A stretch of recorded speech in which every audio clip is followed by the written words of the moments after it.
monetize na tayo! Please don't skip ads. Tulong nyo na sa akin yun.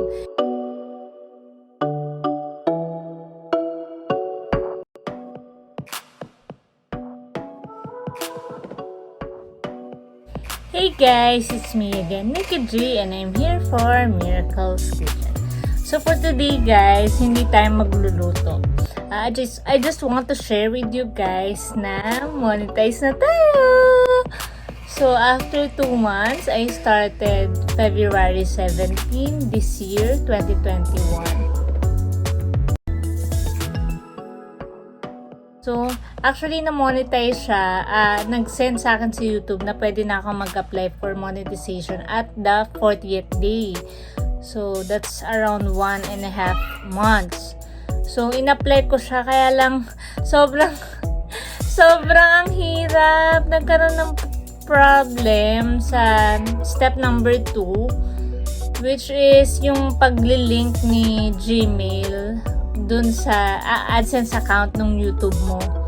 So, tinatry ko kasi yung YouTube account ko, yung Gmail, old Gmail ko, kasi that's for how many years na.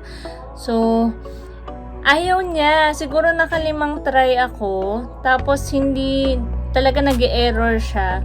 So, hindi ko na alam yung gagawin ko, as in, kinontak ko na si Ina. Hi Ina, thank you din sa sa mga turo mo sa akin from the start na nag-umpisa pa lang ako sa kung anong apps yung gagamitin ko, ganyan. Thank you. I-follow niyo din siya at Ina Parulan kung gusto niyo ng mga beauty tips. Ayan.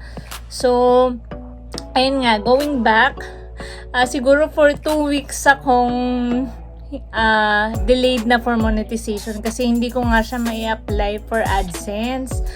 So, ang ginawa ko, wala makasagot sa akin kasi talaga even yung kuya ko kasi 2 account niya sa YouTube is monetized na. So, nagtanong ako, hindi din nangyari sa kanya yun kasi upon application niya, nag-approve agad, parang naging progress agad.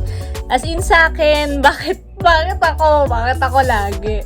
So, nag-apply ako for monetization sa YouTube. Binalikan ko yung email parang April 2. Tapos sumagot si Google ng April 3. Ayan. Tapos sumagot din si YouTube na ayan nga, na kailangan ko daw i-link yung AdSense account ko, which is hindi ko nga siya ma-link. So in-apply ko ulit siya nung April 5. Ganun ulit. So, yung reply ni YouTube, ganun pa rin. Tsaka ni Gmail. In-apply ko ulit siya. So, ayan pa rin. So, parang 4 times nga, if I could still remember. 4 or 5 pa nga yata. Hindi ko lang nakuhaan or wala lang sa email. Binura ko kasi nabubisit na nga ako. So, yung last na talaga. Kasi nung una, ang sabi, gumawa daw ng bagong Gmail. Tsaka mo siya ililink. So, nung nilink ko na yung bagong Gmail ko, ayaw pa rin niya. Ayan pa rin yung reply niya. So, ang ginawa ko, nung pang last time, for the end time, yung ginawa ko, no, I don't have. Tapos, doon na lang ako gumawa ng bago na Gmail for AdSense. So, ayun, finally, after end day, for parang 2 weeks talaga, no? So, I started at April 2 kasi monetize na ako. Pero nag-email monetize na, parang na-reach ko na yung requirement ni YouTube. Pero nag-email siya, parang April 9 ba? Parang ganon, 9 or 7. So, ayun, for 2 weeks, apply ako ng apply, tapos decline siya ng decline. Nag-search na ako sa YouTube, baka ako may pareho na case ko. So, ayun, nakakita naman ako, thank God, dun sa mga nakita ko na answered prayers kayo. Ayun. So, tinry ko. Ayaw pala ni AdSense ng lumang account. Ayaw sa lumang arte. So, gusto niya bago. So, ayan yung ginawa ko. Then, after a week, after 4 hours na gumawa ako ng bagong Gmail. Ayan na siya. Ayan na yung reply niya. And I was so happy. Talaga, sobra. So, kinilig ako ng bongga. So, after 24 hours naman, nag-email na rin si YouTube na okay na yung monetization. So, ayun guys, in-apply ko na siya and then, in-on ko na yung mga monetization icon dun sa bawat video ko.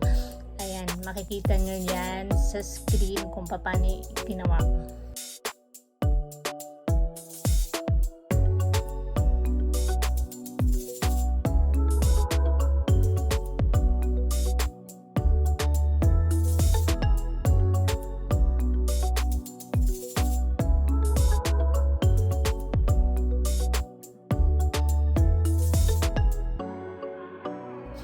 So, ayun guys. Thank you so much sa lahat ng nagsusupport. Sana wag kayong magsawa na manood ng paulit-ulit.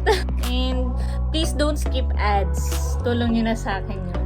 Ipapakita ko sa inyo yung process kung paano ko siya ginawa. Bibigay ko sa inyo yung step mamaya, yung video, kung paano yung ginawa ko. Para dun sa mga,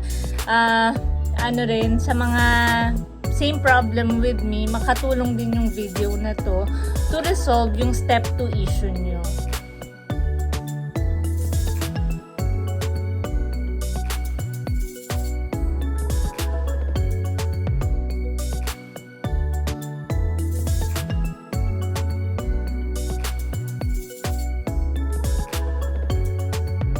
When you have created your new Gmail, you just need to link it to your YouTube account.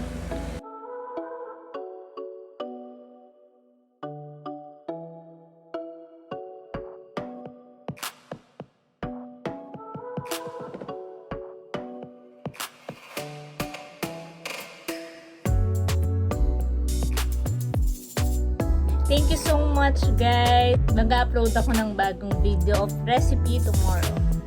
Bye guys!